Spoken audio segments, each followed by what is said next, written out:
শুভ সকাল। আজকের জানবেন বরগুনার গুরুত্বপূর্ণ খবর। প্রথম নারী জেলা প্রশাসক পেল বরগুনা। জেলা প্রতিনিধি বরগুনা। প্রকাশিত 14 নভেম্বর 2025। সদ্য নিয়োগ পাওয়া কর্মকর্তা যোগদানের আগেই তাকে বদলি করে কারিগরি ও মাদ্রাসা শিক্ষা বিভাগের উপসচিব তাছলিমা আক্তারকে বরগুনার জেলা প্রশাসক হিসাবে নিয়োগ দিয়েছে সরকার। এর মধ্যে প্রথমবারের মতো কোনো নারী জেলা প্রশাসক পেল এ জেলার মানুষ।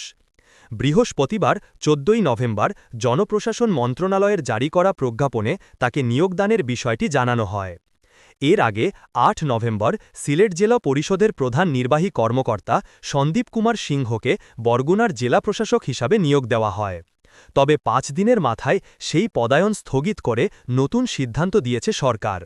সর্বশেষ প্রজ্ঞাপনে তাকে বরগুনায় যোগদানের নির্দেশ থেকে অব্যাহতি দেওয়া হয়। তার স্থলে নতুন ডিসি হিসাবে তাছলিমা আক্তারকে নিয়োগ দেওয়া হয়েছে। এর মধ্যে প্রথমবারের মতো একজন নারী জেলা প্রশাসক পেল বরগুনা। একই প্রজ্ঞাপনে বরগুনার বর্তমান জেলা প্রশাসক মোহাম্মদ শফিউল আলমকে ঢাকার জেলা প্রশাসক হিসাবে বদলি করা হলেও পরে তা স্থগিত করে তাকে নোয়াখালী জেলা পরিষদের প্রধান নির্বাহী কর্মকর্তা হিসাবে পদায়ন করা হয়েছে।